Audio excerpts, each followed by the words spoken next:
तो हेलो दोस्तों, स्वागत है आपका कंसेप्ट विद अर्जुन में।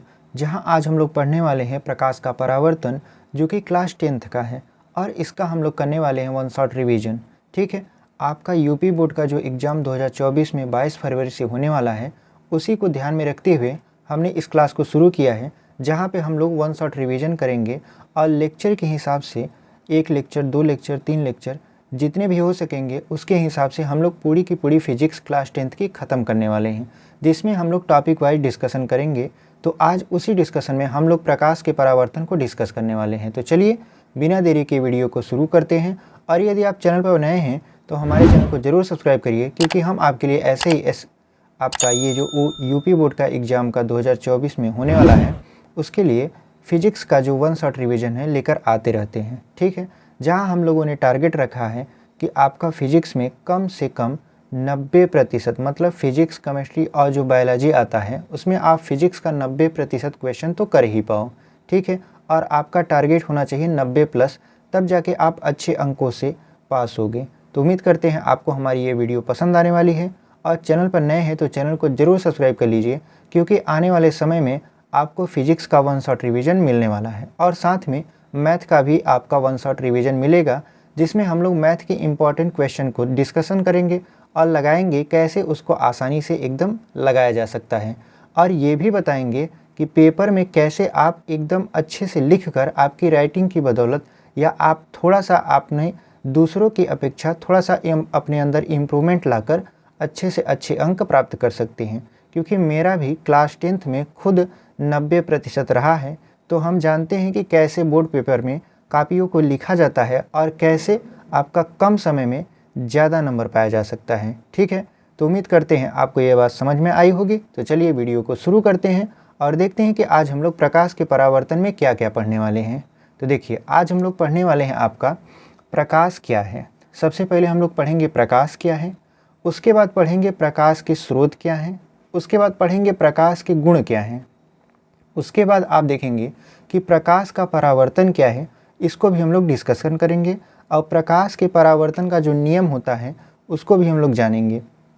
उसके बाद दर्पण क्या है और दर्पण के प्रकार क्या हैं। मतलब आज की वीडियो में ये जो 7 टॉपिक हम लिए हैं, इसको हम लोग कवर करने वाले हैं। तो चलिए जल्दी जल्दी से वीडियो को लाइक कर दीजिए और चैनल पर नए हैं तो सब्सक्राइब कर दीजिए, क्योंकि वीडियो आपके लिए बहुत इंपॉर्टेंट होने वाला है। तो चलिए वीडियो को शुरू करते हैं। देखिए, सबसे पहले आता है आपका प्रकाश क्या है, यानी सबसे पहले आप पढ़ोगे प्रकाश। तो देखिए, प्रकाश एक प्रकार की ऊर्जा है जिसकी मदद से हम अपनी आँखों के द्वारा किसी वस्तु को देख पाते हैं। यानी प्रकाश एक प्रकार की ऊर्जा है। प्रकाश एक प्रकार की क्या है? ऊर्जा है, जिसकी मदद से हम अपनी आँखों के द्वारा किसी वस्तु को देख पाएंगे। अगर आप प्रकाश में हो और आपके पास आँख ना हो, तब पर भी आप किसी वस्तु को नहीं देख पाओगे। और यदि आप प्रकाश में नहीं हो और आपके पास आँख है, अंधेरा है, एकदम ऐसा अंधेरा है कि जहाँ पर आपको कुछ दिखाई न दे, तो आप देख नहीं पाओगे। यानी प्रकाश और आँख दोनों इम्पॉर्टेंट है हमें किसी वस्तु को देखने के लिए। तो प्रकाश एक प्रकार की क्या हो गई? ऊर्जा, जिसकी मदद से हम लोग क्या करते हैं, अपनी आँखों के द्वारा किसी वस्तु को देख पाते हैं। दोनों चीज़ बोलना इम्पॉर्टेंट है। प्रकाश एक प्रकार की ऊर्जा है जिसकी मदद से हम अपनी आँखों के द्वारा किसी वस्तु को देख पाते हैं। अगर आपने इतना कह दिया कि प्रकाश एक प्रकार की ऊर्जा है जिसकी मदद से हम वस्तु को देख पाते हैं, तो परिभाषा अधूरा हो जाएगा, टीचर आपको फंसा सकता है। तो आप ऐसे बोलेंगे, प्रकाश एक प्रकार की ऊर्जा है जिसकी मदद से हम किसी वस्तु को अपनी आँखों की सहायता से देखते हैं। तो उम्मीद करते हैं आपको समझ में आ गया होगा। ऊर्जा क्या है? ऊर्जा जो होता है जिसे आप महसूस करते हो, आप ऊर्जा को देख नहीं सकते। ठीक है, यानी कार्य करने की जो क्षमता होती है उसी को हम लोग ऊर्जा कहते हैं। तो प्रकाश एक प्रकार की क्या है? ऊर्जा है। अब देखिए, प्रकाश एक प्रकार की ऊर्जा है, ये तो समझ लिए हम लोग, लेकिन प्रकाश के स्रोत क्या क्या हैं इसको देख लेते हैं। देखिए, आगे का टॉपिक हमारा यही था, प्रकाश के स्रोत। तो देखिए, प्रकाश के जो स्रोत हैं आपके, वो 2 स्रोत हैं। कौन कौन से? देखिए, पहला जो स्रोत होता है उसको बोलते हैं हम लोग दीप्त स्रोत, और दूसरा जो स्रोत होता है उसको बोलते हैं अदीप्त स्रोत। ठीक है, पहला स्रोत आपका क्या हो गया? दीप्त स्रोत, और दूसरा स्रोत आपका क्या हो गया? अदीप्त स्रोत। अब ये दीप्त क्या है और अदीप्त क्या है, इसको समझ लेते हैं। देखिए, जो दीप्त होता है यानी एक ऐसा प्रकाश का स्रोत जो स्वयं प्रकाश उत्पन्न करता हो। ठीक है। ऐसा प्रकाश का स्रोत क्या करता है, जो स्वयं प्रकाश उत्पन्न करे, जो स्वयं प्रकाश क्या करे, आपका उत्पन्न करे, वो क्या होता है, आपका दीप्त प्रकाश स्रोत होता है। लेकिन जो अदीप्त होता है वो दीप्त की मदद से जलता है, यानी दीप्त की मदद से अदीप्त वाला दिखाई देता है। पहले हम दीप्त का उदाहरण देख लेते हैं, उसके बाद अदीप्त पर चलेंगे, ठीक है। अब देखिए, जो दीप्त का उदाहरण होता है, जैसे आपके पास सूर्य है, सूर्य दीप्त का सबसे अच्छा और सबसे बड़ा उदाहरण होता है। सूर्य स्वयं जलता है, इसको जलने के लिए आप सहायता कोई चीज़ नहीं करता। देखिए, सूर्य हो गया, उसके बाद आपका ले लेते हैं लालटेन हो गया। देखिए, जो लालटेन होता है वो भी स्वयं जलता है। उसके बाद जैसे विद्युत बल्ब हो गया, जैसे टार्च हो गया, जैसे जुगनू हो गया, ये सभी क्या है, दीप्त के उदाहरण हैं। और अदीप्त की बात करें तो अदीप्त क्या होता है, हमने कहा जो दीप्त की मदद से जले, जो दीप्त की मदद से जले वो क्या होता है, आपका अदीप्त होता है, ठीक है। जैसे अगर हम बात करें, सूर्य की मदद से जलता है आपका चंद्रमा, सबसे अच्छा उदाहरण है। सूर्य स्वयं जलता है, चंद्रमा, जब सूर्य का प्रकाश चंद्रमा पे पड़ता है तो चंद्रमा क्या होता है, चमकने लगता है। तो ये जो चंद्रमा है ये अदीप्त प्रकाश स्रोत है, और जो सूर्य है ये दीप्त प्रकाश स्रोत है। आपका 1 नंबर में पूछ सकता है कि निम्नलिखित में से कौन दीप्त प्रकाश स्रोत है, 4 ठो दे देगा, एक सूर्य, चंद्रमा, कुर्सी, टेबल, ऐसे दे देगा। तो जो सूर्य है वह आपका दीप्त प्रकाश स्रोत है। तो उम्मीद करते हैं आपको ये समझ में आया होगा। जैसे आपका अदीप्त में बात करें तो अदीप्त क्या था, ऐसा प्रकाश स्रोत जो स्वयं प्रकाश उत्पन्न नहीं करता, लेकिन यदि उस पर प्रकाश पड़ जाए तो वो दिखाई देने लगता है। क्या कहलाता है, आपका अदीप्त प्रकाश स्रोत कहलाता है। जैसे में आपका चंद्रमा हो गया, जैसे में आपका मेज हो गया, जैसे में आपका कुर्सी हो गया, इत्यादि आप क्या कर सकते हो, लिख सकते हो। ये हो गया आपका प्रकाश और प्रकाश के स्रोत। अब चलते हैं प्रकाश के गुण में, ठीक है। तो प्रकाश का क्या क्या गुण होता है उसको देख लेते हैं। देखिए, अगर पूछेगा भी प्रकाश के गुण में तो 4 प्रश्न पूछता है। यूपी बोर्ड एग्जाम में आपका 4 प्रश्न, मतलब 4 ठो पूछेगा, प्रकाश का गुण बताइए। जैसे कैसे पूछेगा, कह देगा कि प्रकाश के 4 गुणों को लिखिए। ये 2 नंबर अथवा 4 नंबर में पूछेगा। तो सबसे पहले आप लिखोगे प्रकाश के गुण में कि प्रकाश निर्वात में चल सकता है। प्रकाश किस में चल सकता है, आपका निर्वात में भी गमन कर सकता है। दूसरा आप क्या लिखोगे, दूसरा आप लिखोगे प्रकाश का निर्वात में जो चाल होता है वो होता है 3 × 10⁸ मीटर प्रति सेकेंड। ये दूसरा आपका हो गया। अब तीसरा क्या लिखोगे, तीसरा लिखोगे कि प्रकाश द्वारा परावर्तन होता है। प्रकाश द्वारा क्या होता है, आपका परावर्तन, यानी प्रकाश परावर्तन करता है। आपका चौथा क्या लिखोगे, ये तो रहा दूसरा, अब ये रहा तीसरा। और चौथा क्या लिखोगे, चौथा आप ये लिखोगे कि प्रकाश द्वारा अपवर्तन होता है, या प्रकाश का अपवर्तन होता है। प्रकाश का क्या हो जाता है, आपका अपवर्तन हो जाता है, ठीक है। 4 ठो कंप्लीट हो गए। अगर 5वां लिखने के लिए बोलेगा तो क्या कहोगे, प्रकाश एक सीधी रेखा में चलता है।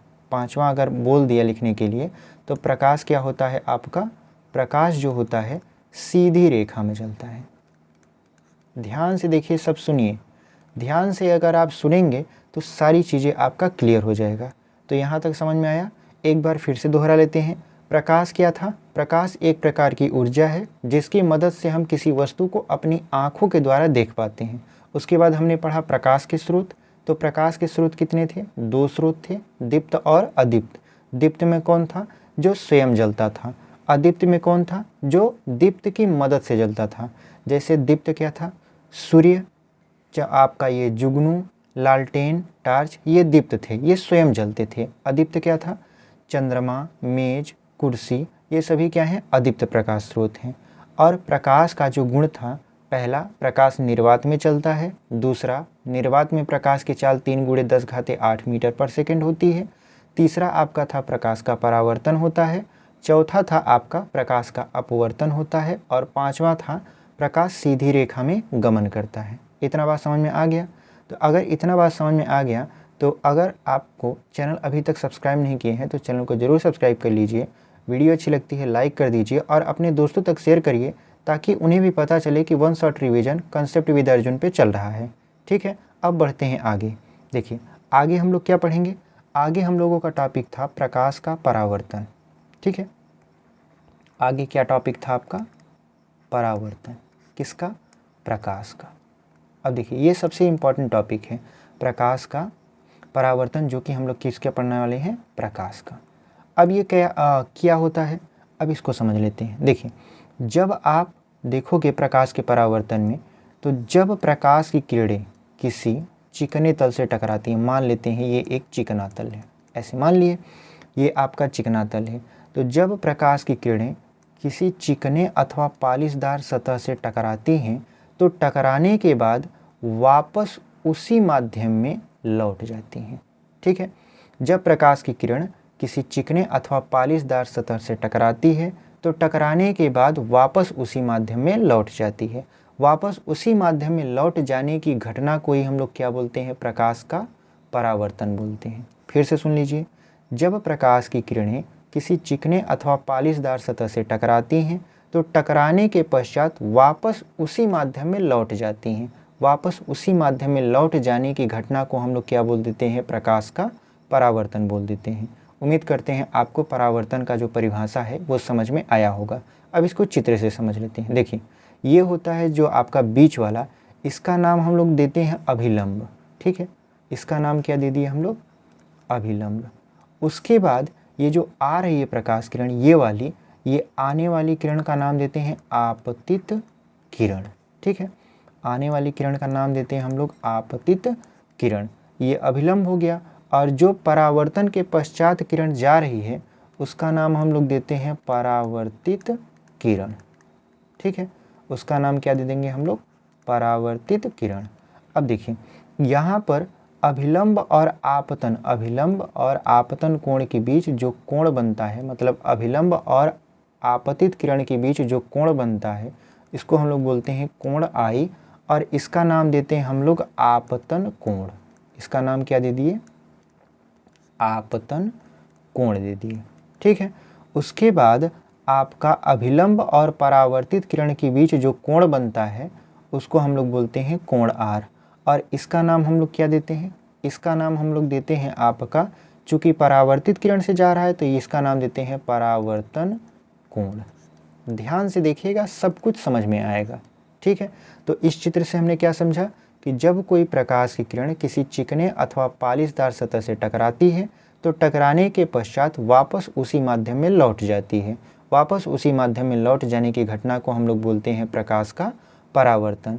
जो आ रही है किरण उसको बोलते हैं आपतित किरण, जो जा रही है उसको बोलते हैं परावर्तित किरण, और उनके बीच में एक लंब खींचा जाता है जिसका नाम हम लोग देते हैं अभिलंब। और ये तीनों किरणें जहाँ एक दूसरे से मिलती हैं, ये वाला पॉइंट, इसको बोलते हैं हम लोग आपतन बिंदु। इसको क्या बोलते हैं आप? आपतन बिंदु बोलते हैं। ठीक है, उम्मीद करते हैं आपको ये परावर्तन समझ में आया होगा। अब आप परावर्तन तो पढ़ लिए, लेकिन परावर्तन में क्या होता है? परावर्तन का नियम होता है। आपसे प्रश्न कैसे पूछेगा? प्रकाश के परावर्तन की परिभाषा देते हुए इनके नियमों को भी लिखिए। तो परावर्तन के कितने नियम होते हैं? तो परावर्तन के नियम में यदि पढ़ें तो परावर्तन के 2 नियम होते हैं। ठीक है, परावर्तन के कितने नियम होते हैं? 2 नियम। कौन कौन से? पहला जो होता है, आप चित्र देखेंगे आराम से आपको समझ में आएगा। पहला नियम क्या होता है? आपतित किरण। देखिए चित्र में बनाए हम, आपतित किरण, परावर्तित। देखिए ये रहा आपतित किरण, परावर्तित किरण, ये रहा आपका आपतन बिंदु। देखिए आपतित किरण, परावर्तित किरण तथा आपतन बिंदु पर खींचा गया जो अभिलंब है, ये तीनों एक ही तल में होते हैं। ये परावर्तन का पहला नियम है। आपतित किरण, परावर्तित किरण तथा आपतन बिंदु पर खींचा गया अभिलंब तीनों एक ही तल में होते हैं। पहला नियम समझ में आ गया। दूसरा नियम क्या होता है आपका? दूसरा नियम ये होता है कि आपतन कोण, ये कोण आई जो होता है, आपतन कोण आई जो होता है वो परावर्तन कोण आर के बराबर होता है। इसका मतलब ये है कि जिस एंगल से प्रकाश की किरण आई थी उसी एंगल से परावर्तित भी होगी। यानी मान लेते हैं अगर यहाँ 60 डिग्री सेल्सियस पर आई थी, मतलब 60 डिग्री पर आई थी, 60 अंश पर, तो ये 60 अंश पर आपतित हुई थी तो 60 अंश पर परावर्तित भी होगी। अगर ये 60 अंश पर आ रही है और 60 अंश पे परावर्तित तो नहीं हो रही है तो ये परावर्तन नहीं होगा, ये अनियमित परावर्तन हो जाएगा। ठीक है, तो उम्मीद करते हैं आपको परावर्तन का पूरा कंसेप्ट आपको समझ में आया होगा। अब देखिए, परावर्तन हो गया आपका, प्रकाश हो गया, प्रकाश के स्रोत हो गया, प्रकाश के गुण हो गया, यानी हमारा टॉपिक जो है ऑलमोस्ट कवर हो चुका है। अब आगे बढ़ते हैं और आगे देखते हैं कि हमारा कौन कौन सा टॉपिक था। देखिए, हमारा जो टॉपिक था प्रकाश क्या है, तो प्रकाश क्या है हमने क्या किया, इसको भी देख लिया। प्रकाश के स्रोत ये भी देख चुके, प्रकाश के गुण ये भी देख चुके, प्रकाश का परावर्तन ये भी देख चुके, और प्रकाश के परावर्तन का नियम जो था ये भी देख चुके। ठीक है, प्रकाश के परावर्तन का नियम जो था ये भी हमने देख चुका। अब हम देखेंगे दर्पण। ठीक है, उसके बाद क्या देखेंगे, दर्पण के प्रकार। तो चलिए देखते हैं दर्पण और दर्पण के प्रकार। ठीक है, तो देखिए अब चलते हैं दर्पण पर। तो दर्पण क्या है उसको देख लेते हैं। दर्पण को अगर हम लोग हिंदी भाषा में बोले तो दर्पण मतलब होता है शीशा। ठीक है, यानी दर्पण को अगर साधारण मोटा भाषा में हम लोग जब बोलते हैं तो उसको क्या बोलते हैं, शीशा बोलते हैं। अब देखिए दर्पण क्या है, इसको यदि साइंस की भाषा में समझा जाए तो कहा जाता है कि यदि एक कांच, जैसे मान लेते हैं हमने एक कांच का प्लेट ले लिया जो कि आर पार जिसके प्रकाश जा सकता है, मतलब इस तरीके से प्रकाश जाएगा तो इस तरफ निकल जाएगा, यानी एक ऐसा कांच समतल हो और प्रकाश आर पार जाता हो, लेकिन उसमें कुछ ऐसा कर दें कि प्रकाश आर पार न जाकर प्रकाश का परावर्तन होने लगे, तो इस प्रकार के जो आपका बनकर आता है उसको हम लोग बोलते हैं दर्पण। ठीक है, यानी इस प्रकार की जो वस्तु बनकर आती है उसका नाम हम लोग क्या देते हैं, दर्पण। अगर दर्पण की मोटी परिभाषा बोले तो ये होगा कि यदि किसी कांच के किसी एक पृष्ठ पर, ध्यान से सुनिएगा, यदि किसी कांच के किसी एक पृष्ठ पर आपका कलई कर दिया जाए अथवा लाल ऑक्साइड, देखिए यदि किसी कांच के एक पृष्ठ पर कलई कर दिया जाए अथवा लाल ऑक्साइड का लेप लगा दिया जाए तो दूसरा जो पृष्ठ होता है उसका वो परावर्तक पृष्ठ बन जाता है। तो जब दूसरा पृष्ठ परावर्तक पृष्ठ बन जाता है तो इस प्रकार की बनी वस्तु को हम लोग बोलते हैं दर्पण। उम्मीद करते हैं आपको ये समझ में आया होगा। फिर से बोल देते हैं, जब आप किसी कांच की प्लेट के एक पृष्ठ पर लाल ऑक्साइड अथवा कलई कर देते हो तो उसका दूसरा पृष्ठ परावर्तक पृष्ठ बन जाता है। जैसे मान लेते हैं इसके दूसरे वाले पृष्ठ पर हम पीछे वाले, इसके ये बैकएंड के जो पृष्ठ है, अगर इस पर हम लोग क्या कर दें, कलई कर दें, तो ये जो सामने वाला पृष्ठ दिख रहा है ये वाला पृष्ठ क्या बन जाएगा, आपका परावर्तक पृष्ठ बन जाएगा, और इसे ही हम लोग बोलेंगे दर्पण। अब जो दर्पण होता है वो दो तरीके का होता है। दर्पण कितने तरीके का होता है आपका, दो तरीके का। कौन कौन सा, एक होता है आपका समतल दर्पण। ठीक है, एक आपका कौन सा हो जाता है, समतल दर्पण, और दूसरा जो होता है वो होता है आपका गोलीय दर्पण। ध्यान से देखिए, पहला क्या होता है आपका समतल दर्पण और दूसरा क्या होता है गोलीय दर्पण। जो समतल दर्पण है उसी की परिभाषा दर्पण की परिभाषा होती है। मतलब यदि आप दर्पण बता दिए तो आप समतल दर्पण बता दिए। कैसे, समतल दर्पण क्या होता है, कांच का एक समतल पृष्ठ है और उसके चूंकि कांच में दो पृष्ठ होते हैं, समतल है, उसके एक पृष्ठ पर आप क्या कर दिए, कलई कर दिए, दूसरा पृष्ठ क्या बन गया आपका परावर्तक पृष्ठ बन गया, उसका नाम दे दिए आप समतल दर्पण। ठीक है, यही परिभाषा तो हमने दर्पण में भी यूज किया था और यही परिभाषा हम समतल दर्पण में भी यूज कर लेंगे। बात आती है गोली दर्पण की। ठीक है, गोली दर्पण में क्या होता है, गोली दर्पण क्या होता है, कांच का एक खोखला गोला होता है। गोली दर्पण क्या होता है आपका, इधर बना देते हैं, कांच का इस तरीके का एक खोखला गोला होता है। अगर इसको बीच से काट दिया जाता है तो इसके दो पृष्ठ मिलते हैं, एक तो उभरा हुआ और एक तो दबा हुआ। तो यदि इसके दबे हुए पृष्ठ पर कलई कर दिया जाए, जैसे मान लेते हैं यहाँ पे दबा हुआ पृष्ठ है, इस पर इस तरीके से कलई कर दिया जाता है और इसके उभरे हुए पृष्ठ पर परावर्तन होने लगे तो इसका नाम देते हैं आप उत्तल। इसका नाम दे दिए उत्तल। और यदि इसके उभरे हुए तल पर कलई कर दिया जाए, जैसे इस चित्र में हमने इसके उभरे हुए तल पर कलई कर दिया, तो इस प्रकार का दर्पण कहलाता है आपका अवतल दर्पण। ठीक है, इस प्रकार का दर्पण क्या कहलाएगा? आपका अवतल दर्पण कहलाएगा। यानी गोलीय दर्पण जो होता है, कांच का एक खोखला गोला होता है जिसके अगर किसी एक पृष्ठ पर कलई कर दिया जाता है तो इसका दूसरा पृष्ठ परावर्तक पृष्ठ बन जाता है। यदि इसके उभरे हुए पृष्ठ पर कलई कर दिया जाए, जैसा कि अवतल दर्पण में हुआ है, तो इसके दबे हुए तल से प्रकाश का परावर्तन होगा, जिसे हम लोग अवतल दर्पण का नाम देते हैं। और यदि इसके दबे हुए पृष्ठ पर कलई कर दिया जाए और उभरे हुए पृष्ठ पर प्रकाश का परावर्तन हो तो इसका नाम हम लोग उत्तल दर्पण देते हैं। तो आज का टॉपिक था 7 टॉपिक और उसको हमने कवर कर लिया है। आगे जो आपका लेक्चर होने वाला है उसमें हम लोग प्रकाश का अपवर्तन देखेंगे और अपवर्तन का नियम देखेंगे और देखेंगे प्रकाश का प्रकीर्णन क्या होता है और प्रकाश का वर्ण विक्षेपण क्या होता है। सारी चीज़ें आपका कवर करेंगे। क्रांतिक कोण क्या होता है, पूर्ण आंतरिक परावर्तन क्या होता है, आपका ये क्रांतिक कोण का परावर्तन, क्रांतिक कोण का अपवर्तन से क्या संबंध होता है, सारी चीज़ें कवर करेंगे। तो उम्मीद करते हैं आपको ये वीडियो पसंद आया होगा। वीडियो पसंद आया है तो चैनल को ज़रूर सब्सक्राइब करिए, क्योंकि आने वाले वक्त में आपका फिजिक्स का लेक्चर इस पर अपलोड होने वाला है। तो मिलते हैं आपसे अगले वीडियो में, तब तक के लिए धन्यवाद। अपनी पढ़ाई जारी रखिए। आपका पेपर 22 फरवरी से है और 22 फरवरी से पहले आपकी तैयारी एकदम मजबूत होनी चाहिए। तो पढ़ते रहिए और बढ़ते रहिए। मिलते हैं आपसे अगले वीडियो में। धन्यवाद।